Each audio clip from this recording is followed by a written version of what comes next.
प्रमाणित. Dettol handwash असेल घरी तर आजाराची भीती कमी.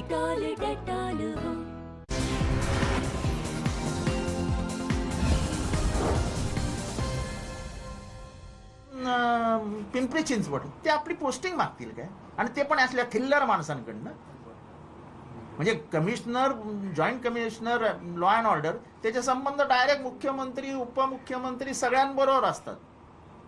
तो कोणतरी काय नवाज मणियार आणि कोणीतरी इंगोले यांच्याबरोबर बोलेल काय?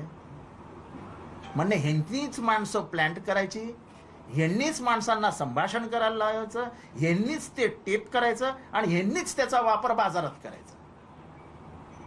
आणि मी शिरोळच्या आमदाराचं ट्विट ह्याच्यासाठी केलं की मला रश्मी शुक्ला या बीजेपीच्या एजंट म्हणून काम करत होता हे पुराव्याशी सिद्ध करायचं. आणि टॅपिंग सारखा गंभीर गुन्हा जगात दुसरीकडे नाही. अमेरिकेचं सरकार रिचर्ड निक्सन त्याच्यामुळे कोसळलं होतं आणि बदनाम झालं होतं. हेगडेंचं सरकार त्याच्यामुळे कोसळलं होतं आणि बदनाम झालं होतं. ही मानवी विकृती आहे की तुम्हाला कोणाचं तरी संभाषण गैरमार्गानं ऐकावंसं वाटतं.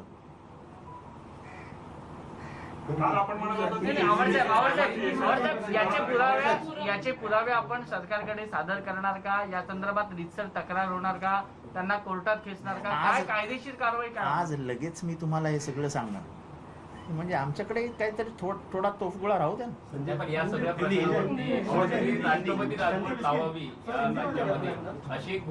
असं आहे की आजपासून आम्ही मंत्रिमंडळ स्थापन केल्यापासून त्याच्या 36व्या तासाला राष्ट्रपती राजवट लागणार, हे सरकार पडणार, राष्ट्रपती राजवट लागणार, हे सरकार पडणार, याचं असं अल्टरनेट जयघोष चालू होतं. आपला हे म्हणजे आपली गर्दी आपल्याजवळ असावी त्याच्यासाठी जर प्रयत्न केले कोणी तर त्यात गैर असं वाटतं कामच नाही. कालची वर्षावर बैठक झाली त्या बैठकीत ह्या सगळ्या विषयांवर चर्चा झाली. आता गुप्त बैठकीच्या चर्चा थोडी टीव्हीवर सांगितल्या जातात. कॅबिनेट नंतर जितेंद्र आव्हाड आक्रमक स्वरूपात पाहायला मिळत आहे. ट्विटवर ट्विट करतायत. देवेंद्र फडणवीस यांना उघडं केलं पाहिजे अशा प्रकारची भाषा काल कॅबिनेटमध्ये झाली. त्याची सुरुवात आजपासून झाली. मला नाही वाटत की कोणी अशी भाषा बोलली की देवेंद्र फडणवीसांना उघडं केलं पाहिजे. ही काही व्यक्तिगत लढाई नाही.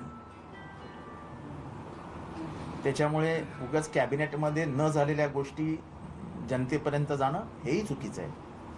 मात्र कॅबिनेटमध्ये टॅपिंग बाबत संतप्त प्रतिक्रिया व्यक्त झाल्या. कारण का उद्या माझा फोन टॅप झाला, मी माझ्या बायकोशी बोलतोय काय, मी माझ्या इतर कोणाशी काही बोलत असेल, डॉक्टर बाबासाहेब आंबेडकरांनी दिलेले राईट टू प्रायव्हसी हा संविधानिक अधिकार तुम्ही काढूनच घेतला.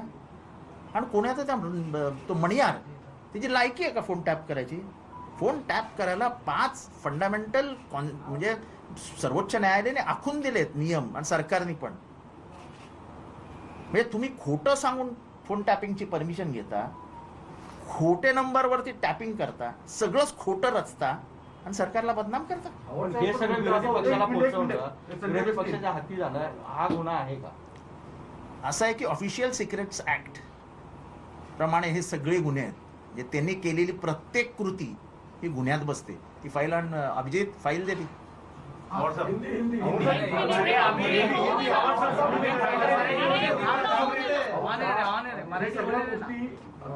मांडताय हे प्रकरण पाहिलं तर साधारणतः 6 महिन्याच्या आधी बरोबर किंवा सरकार मी सांगितलं ना, मी प्रश्न होते ना. तर मुळात तुम्हाला जर हे माहित होतं की हे सगळं प्रकार, कारण की त्यांनी सांगतायत ते सीएम ला रिपोर्ट दिलाय, CS ला रिपोर्ट दिलाय, ACS ला रिपोर्ट दिले होते, तर मग त्यावेळेस कारवाई का केली नाही? आज रश्मी शुक्ला किंवा हे राजकीय वातावरण सरकारच्या विरोधात होतंय म्हणून ही तुम्ही बचावात्मक भूमिका घेताय का? असं आहे की मी तुम्हाला अतिशय स्पष्टपणाने सांगतो की आमच्या सरकारने हा कटाचा भाग असू शकतो. ह्याच्यात मी तुम्हाला एक महत्वाची गोष्ट सांगतो. त्यांनी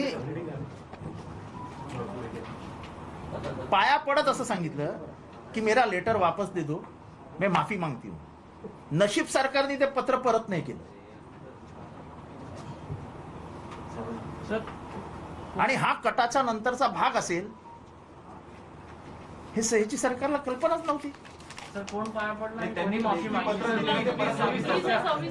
सर कोणी माफी मागितली आणि कोणी पाया पडलं? प्लीज सविस्तर नाव घेऊन. नाही, रश्मी शुक्ला यांनी माफी मागितली. कोणाच्या पाया पडले? आता मी पाया कोणाचे पडले हे काय महाराष्ट्राला त्याची काही कळण्याची गरज नाही, पण त्यांनी रडत रडत जे काही सांगितलं ते महाराष्ट्राला मी कालच सांगितलं. त्यांनी लेखी पत्र दिलं होतं ते परत मागितलं का? हो, त्यांनी परत मागितलं. तेव्हाच अशा पद्धतीने कारवाई झाली असती का की हे कोणतरी शिस्तभंगाचा प्रकार होता, तर अशा पद्धतीने हे प्रकरण असं आहे की शेवटी एखादी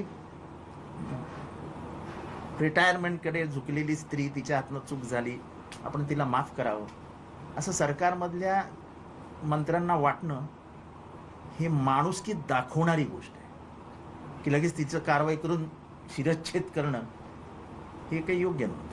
पण या सगळ्या प्रक्रियेमध्ये पण ते लेखी पत्र तुम्ही लेखी पत्र आहे का?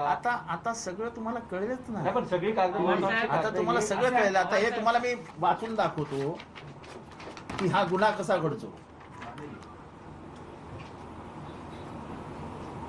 भारतीय दंड कलम 167 नुकसान पोहोचवण्याकरता लोकसेवकांचे चुकीचे दस्तऐवज तयार करणे.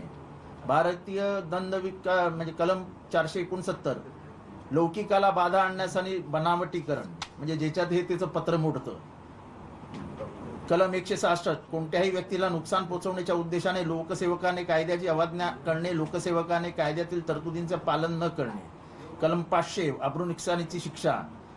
176 लोकसेवकाला कायद्याने माहिती देण्यास बांधलेले असताना ती देण्याचे टाळणे, खोटी माहिती पुरवणे. 177 लोकसेवकाला खोटी माहिती देणे त्या उद्देशाने की आपल्या कायदेशीर अधिकाराचा वापर दुसऱ्या व्यक्तीला नुकसानकारक होईल. कलम 182.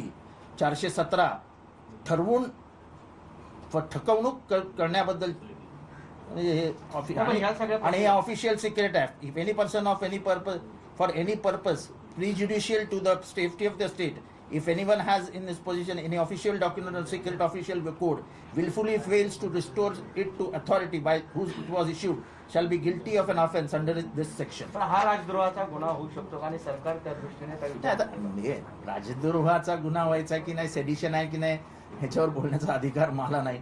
मला फक्त हे violation of Indian telegraphic rules आहेत. काही रूल म्हणजे जगात भारतामध्ये टॅपिंग आणि ह्याच्यासाठी काही तत्व निर्माण केलेत ना. जेव्हापासून हे सरकार स्थापन झालं त्याच्या आधीपासून मी तर कायमच आरोप केले फोन टॅपिंग होत आहेत.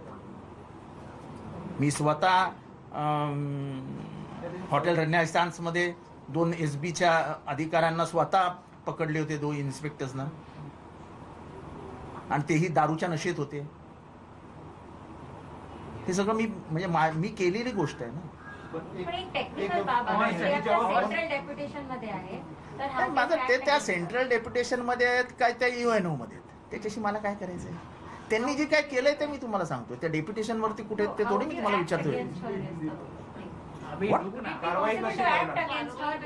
I am not in a position to tell you what action will be taken.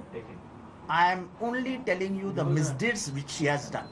ACS home में सीताराम कुंटे जे आताचे सीएस आहेत त्यांनी असं म्हटलं की अशा प्रकारचे परमिशन आपण दिलेलं नव्हतं, तर आता जे सीएस आहेत त्यावेळेचे एसीएस त्यांच्याकडनं काही अहवाल आपण ऑफिशियली मागितले. आता ते सगळं होईल ना. मी जे बोलतोय त्याच्याशी याचा काही संबंध नाही. ते सगळे तिथनं वरनं येईलच आता खाली.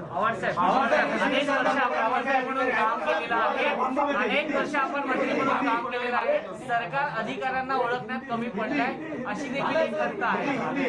चलो हिंदी में.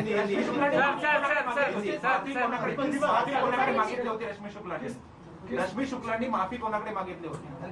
मुख्यमंत्री, ACS होम, CS आणि गृहमंत्री. होय, मी हे मान्य करतो की काही अधिकाऱ्यांना ओळखण्यात सरकार थोडंसं कमी पडलं. आणि हा आरोप मीच केलेला नाही तर कॅबिनेट मधल्या बहुतेक लोकांनी केलेला. आपने ट्वीट किया है, आपने आरोप लगाया है कि उन्होंने येड्रावकर साहब इनको दबाव बनाने की कोशिश की. क्या आपका कहना है? मेरी जानकारी ये थी कि येड्रावकर ही नहीं तो बहुत सारे आमदारों को ये इनका प्रयास था कि वो हमारे महाराष्ट्र विकास आघाड़ी में न आए और हमारे खिलाफ चले जाए। तेव्हा अतिशय धक्कादायक अशा प्रकारची माहिती जितेंद्र आव्हाड यांनी दिली। आम्ही अधिकाऱ्यांना ओळखायला कमी पडतो असंही सांगितलं आणि यावर कठोर कारवाई झाली पाहिजे। मंत्रिमंडळात सुद्धा यावर गांभीर्यानं चर्चा झाली असंही त्यांनी सांगितलं। एक छोटासा ब्रेक घेऊया, लगेचच परत येतो।